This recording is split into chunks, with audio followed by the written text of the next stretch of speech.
जिस तरह की योजना बनाई वह अनियोजित थी। जिस तरीके से उन्होंने 8 बजे ऐलान कर दिया कि पूरे देश के अंदर तालाबंदी कर दी जाए और 4 घंटे बाद तालाबंदी हो गई, तो पूरी तरह से अफरा तफरी मच गई। कोई न घर से निकल पाया, न किसी के पास दवा का इंतजाम हो पाया, न किसी ने अपने घर में राशन खाने पीने के लिए रखा, न कोई अपने घर जाने के लिए कोई इंतजाम कर पाया। अभी कोई ऐसा प्रयास नहीं किया गया कि जो लोग अपने क्षेत्रों के नेता हैं या जो दूसरे दल के विधायक हैं या सामाजिक संगठनों के लोग हैं, उनसे विचार विमर्श किया जाए कि किस तरीके से इस संकट से निपटा जाए। तो हमें जानकारी नहीं हो पाती है, हमें तो लोगों से ही जानकारी होती है।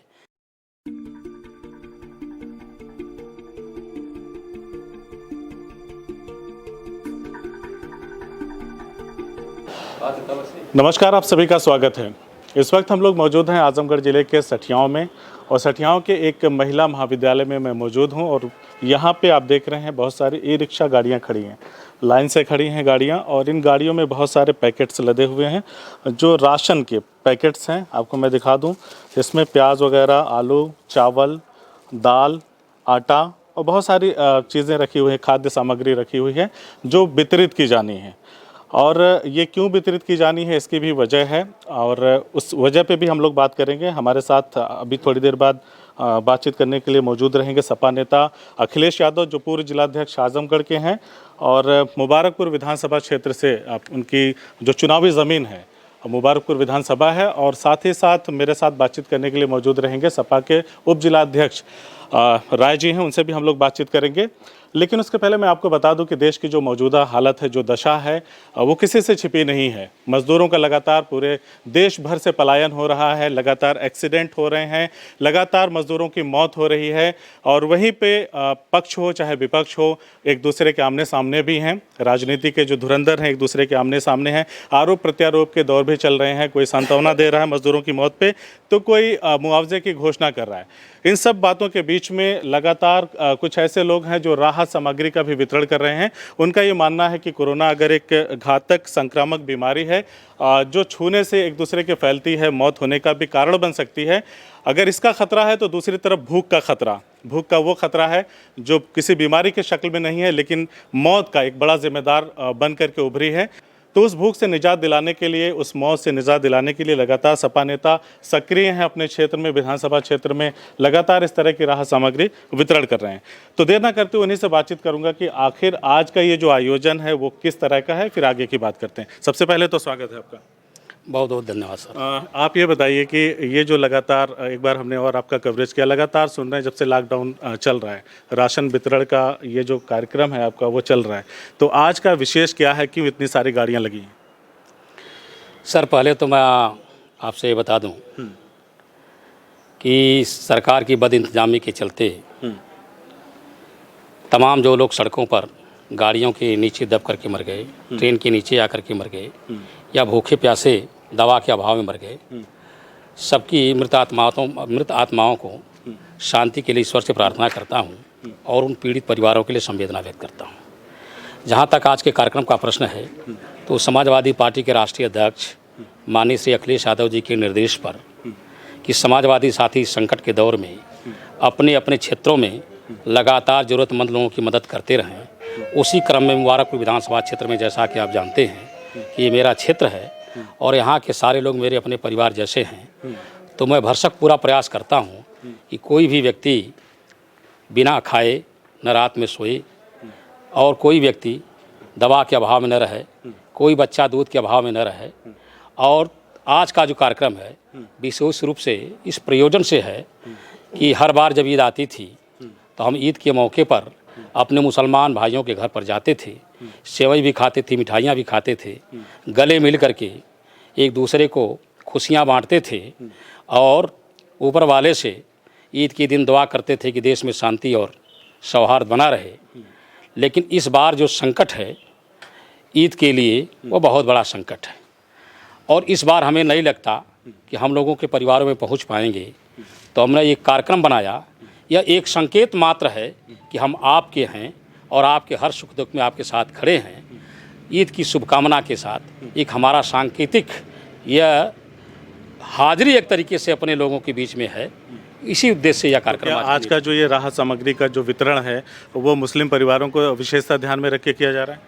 जी, यह विशेष रूप जो हमारे समाजवादी पार्टी के बूथ प्रभारी हैं उन साथियों की जिम्मेदारी और उनसे पूछ करके कि आपके क्षेत्रों में कौन कौन लोग ज़रूरतमंद हैं उन लोगों तक क्या राहत सामग्री पहुंचाई जाएगी। साथ ही उस क्षेत्र में रहने वाले दूसरे जात बिरादरी या धर्म मजहब के जो लोग हैं उनके पास भी ये सामग्री जा रही है। जैसे लगातार सरकार भी दावा कर रही है कि अपने स्तर से वो खाद्यान्न का वितरण करा रही है और जिला प्रशासन के माध्यम से तमाम तरह के कार्यक्रमों के अंतर्गत लोगों को लाभ पहुंचाने का काम कर रही है, तो फिर ये क्या चीज़ है जो ख़त्म नहीं हो रही लगातार? जैसे आप सक्रिय हैं, कुछ बसपा के नेता भी आपके क्षेत्र में लगातार सक्रिय हैं राहत सामग्री देने में, सामाजिक संगठन भी हैं, तो क्या लगता है कि इस सिलसिले का अंत कब तक होगा? कब तक लोग अपने पैरों पर जो आत्मनिर्भर बनने की बात प्रधानमंत्री जी ने कही है वो आत्मनिर्भर कब तक बन जाएंगे? कब तक इस तरह की चीज़ों से निजात मिलेगा लोगों को?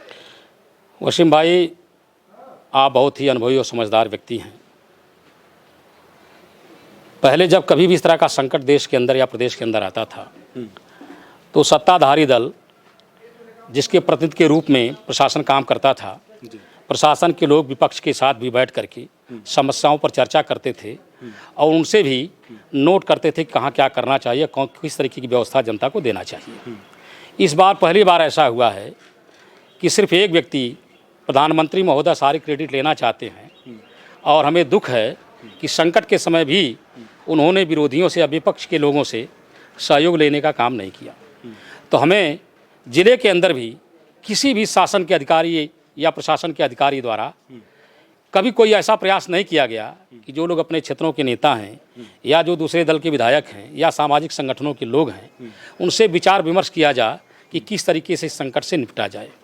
तो हमें जानकारी नहीं हो पाती है, हमें तो लोगों से ही जानकारी होती है कि तमाम सरकारी दावों के बावजूद भी गाँव में, कस्बों में, बाज़ारों में ऐसे तमाम लोग हैं जिनका श्रम कार्यालय में पंजीकरण नहीं है या जिनका मनरेगा के मजदूर के रूप में अपने गांव के रजिस्टर में दर्ज नहीं है, या तमाम ऐसे लोग हैं जिनके पास अपना राशन कार्ड नहीं है। तो इस तरह के लोगों की मदद करने के ही उद्देश्य से हम लोगों ने एक कार्यक्रम शुरू किया है। तो जिला प्रशासन भी लगातार इन लोगों की डिटेलिंग कर रहा है, लोगों को राहत पहुंचाने का काम कर रहा है, तो क्या आप लोगों की तरफ से ऐसा प्रयास हुआ कि कुछ लिस्ट वगैरह सौंपी गई हो जिला प्रशासन को कि हमारे यहाँ अनरजिस्टर्ड इतने श्रमिक हैं, इनको भी लाभ मिलना चाहिए? जिला प्रशासन की तरफ से हमने आपसे पहले ही कहा कि कोई आवश्यकता नहीं समझी गई कि विपक्ष के लोगों से भी या दूसरे राजनीतिक दल के जो कार्यकर्ता या नेता हैं उनसे भी मिल करके इस तरह की कोई चर्चा आगे बढ़ाई जाए या लोगों की बातें ली जाएँ। तो इस तरह का ना प्रयास किया गया ना हमारे पास कोई इससे लिस्ट है। मौजूदा हमारा समाजवादी पार्टी का जो संगठन है वो बहुत ही बड़ा संगठन है, बहुत ही विस्तारित है और गांव-गांव मोहल्लों में हमारे लोग हैं, उनसे हमें जो सूचनाएं मिलती हैं उसी के आधार पर अपना ये कार्यक्रम आगे बढ़ाते हैं। मौजूदा जो समय चल रहा है, जो परिस्थितियां हैं देश की, उसका आकलन किस तरह से करते हैं और क्या लगता है आपको जो प्रधानमंत्री जी बार बार अपील कर रहे हैं लोगों से संयम बरतने की, क्या इस सबसे काम चल पाएगा? जो उन्होंने अपील किया है आत्मनिर्भर बनने का, तो जो मौजूदा परिवेश है आपको लगता है कि क्या वो सारी चीज़ें फिर से पटरी पे समय से आ जाएंगी? वसीम भाई, मुझे ये लगता है कि प्रधानमंत्री महोदय ने कोविड-19 वायरस से लड़ने के लिए जिस तरह की योजना बनाई वह अनियोजित थी। जिस तरीके से उन्होंने 8 बजे ऐलान कर दिया कि पूरे देश के अंदर तालाबंदी कर दी जाए और 4 घंटे बाद तालाबंदी हो गई, तो पूरी तरह से अफरा तफरी मच गई। कोई न घर से निकल पाया, न किसी के पास दवा का इंतज़ाम हो पाया, न किसी ने अपने घर में राशन खाने पीने के लिए रखा, न कोई अपने घर जाने के लिए कोई इंतज़ाम कर पाया। तो पूरी तरह से अफरा तफरी मच गई। फिर जब लॉकडाउन 2 शुरू हुआ तो प्रधानमंत्री महोदय ने कहा कि रेलें चलाई जाएंगी, बसें चलाई जाएंगी और इसके बाद आने जाने के लोगों को ढील कर दी गई, जिसके चलते रेल बस तो पाए नहीं। ये प्रवासी मजदूर जो छोटे छोटे गाँव से निकल करके कलकत्ता, बम्बई, दिल्ली, हैदराबाद तमाम बड़े बड़े शहरों में काम करते हैं, वह लोग पैदल ही चलना शुरू कर दिए, इसलिए कि उनके पास न पैसा था, न किराया था, न राशन था। तो उन लोगों ने पैदल ही अपने घरों की तरफ रुख कर लिया और जिसका नतीजा आप देख रहे हैं कि दर्जनों दर्जनों लोग सड़कों पर मारे जाते हैं, कभी गाड़ियों के नीचे आकर के, कभी ट्रेन के नीचे आकर के, कभी दवा के अभाव में, कभी भोजन के अभाव में, कभी पानी के अभाव में। तो इतनी दुर्दशा हो रही है। तो इसके लिए प्रधानमंत्री का सिर्फ एक ही उनको इस बात की जिम्मेदारी लेनी चाहिए कि उनकी योजना सारी की सारी फेल गई और लॉकडाउन को या वायरस के संकट को वह बखूबी समझ नहीं पाए। समझदारी में उन्होंने गलती कर दिया या एक्सपर्ट लोगों से उन्होंने राय नहीं लिया। प्रधानमंत्री महोदय हर काम को अप्रत्याशित बनाने के चक्कर में बहुत बड़ी गलती कर बैठे, जिसका पूरा देश खामियाजा भुगत रहा है। छोटा सा सवाल और है मेरा, उसके बाद ओम प्रकाश जी से बात करेंगे। आपको क्या लगता है जो देश में पलायन चल रहा है मजदूरों का, उसमें समाजवादी पार्टी किस तरह से राहत पहुंचाने में अपनी भूमिका निभा रही है? देखिए, अभी हम आपको बता दें, परसों जो औरैया में घटना हुई है, 27 मजदूर लारी और उसके गाड़ी के लड़ने के मारे गए, उन परिवारों को राष्ट्रीय अध्यक्ष जी ने 1-1 लाख रुपए देने का ऐलान किया है। समाजवादी पार्टी का जो संगठन पूरे प्रदेश के पैमाने पर बहुत व्यापक है और राष्ट्रीय अध्यक्ष जी के निर्देश पर ऐसे तमाम मजदूरों को जो अपने घर को वापसी कितना बड़ा कदम मानते हैं? एक तरफ मुख्यमंत्री योगी आदित्यनाथ सांत्वना देते हैं, वहीं पूर्व मुख्यमंत्री अखिलेश यादव पीड़ित परिवारों को 1-1 लाख का मुआवजा देते हैं। दोनों चीज़ों को किस तरह से देखते हैं? दोनों चीज़ों को देखना इस नज़रिए से है कि हमारे मुख्यमंत्री गरीब प्रवासियों, कर्मचारियों, मजदूरों और गरीब जनता के लिए कुछ करना चाहते हैं और हमारे मुख्यमंत्री महोदय जो करना चाहते हैं वो पूंजीपतियों के लिए करना चाहते हैं।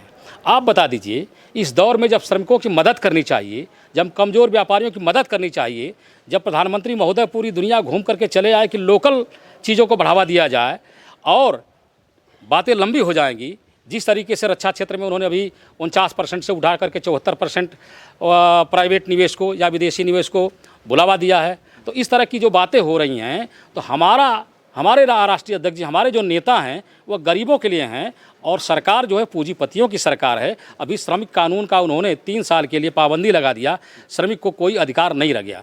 तो हक किसको जाता है? ये श्रमिकों का शोषण किसके लिए हो रहा है?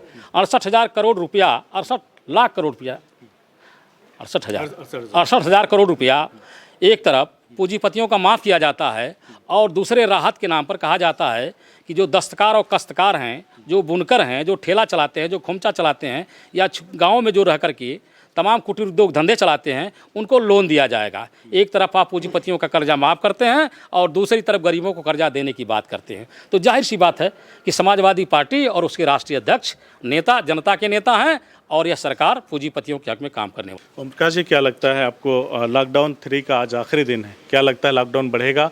और अगर बढ़ा तो समाजवादी पार्टी की क्या स्ट्रेटजी है आम जनता की मदद करने के लिए या जो ये मजदूर पलायन कर रहे हैं उनके लिए? उसी भाई देखिए, ऐसा कि लॉकडाउन जहाँ तक बढ़ने का सवाल है तो उसको तो लग रहा है कि बढ़ेगा 2 हफ्ते या 30 मई जो भी कहिए। और जहाँ तक समाजवादी पार्टी का है तो राष्ट्रीय अध्यक्ष जी का जो प्रोग्राम है कि जब तक लॉकडाउन रहेगा तब तक समाजवादी नेता, कार्यकर्ता, सारे लोग जो ज़रूरतमंदों के साथ खड़े हैं वो लगातार खड़े रहेंगे जब तक कि लॉकडाउन चलेगा तब तक चलेगा। अच्छा, कुछ लोगों के ऐसे भी बातें निकल के आ रही थी कि जैसे समाजवादी पार्टी के चाहे कार्यकर्ता हो चाहे आम जनता हो, कुछ जगहों पर ऐसी बात आ रही थी कि अगर अखिलेश मुख्यमंत्री होते तो राज्य में कम से कम राज्य में इस तरह की दुर्दशा नहीं होती। इस पर क्या कहना है आपका? अब जनता जो आवाज़ उठाती है, आप भी जान रहे हैं, सब लोग जानते हैं, कुछ सही उठाती है। कुछ लोगों से बातचीत के दौरान जनता जो आवाज़ उठाती है बिल्कुल सही उठाती है और सही है कि आज समाजवादी पार्टी की सरकार होती और माननीय अखिलेश यादव जी मुख्यमंत्री होते तो देश की तो बात अलग रहती, लेकिन प्रदेश की दुर्दशा नहीं होती। आप देख रहे हैं, एक तरफ माननीय मुख्यमंत्री जी कहते हैं पुलिस वालों को कि जो ट्रक अवैध रूप से सवारी बैठाई है, लोगों को बैठा कर ले जा रहे हैं, उनको रोककर उनके ऊपर सख्त कार्रवाई किया जाए। फिर वही मुख्यमंत्री जी बोलते हैं, पुलिस से निवेदन करते हैं कि जहां लोग पैदल जा रहे हैं उनको उस पर बैठाने का काम करिए।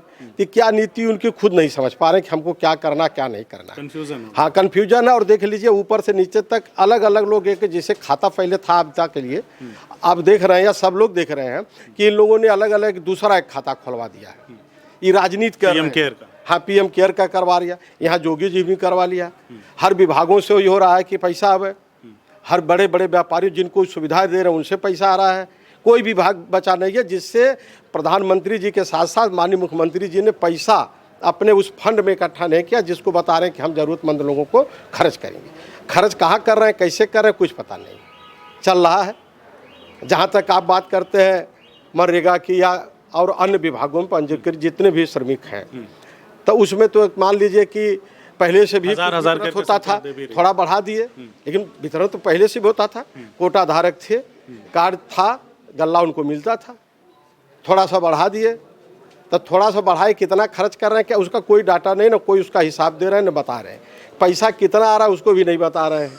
अलग से खाता खोल दिए, क्यों खोले उसको भी नहीं बता रहे हैं। ये पैसे का जो डाटा बताने का बात है, इसके लिए तो कोई भी तैयार नहीं होता। तो हाँ, डाटा तैयार नहीं कोई करता, लेकिन इसके पहले कोई बताने को तैयार नहीं होता। इसके पहले जो आपदा राहत कोष का खाता था उसकी ऑडिट भी होती थी और लोग बताते थे भी, और जब विपक्ष पूछता था तो हिसाब भी देते थे कि कितना पैसा कहाँ से आया और कहाँ खर्च हुआ।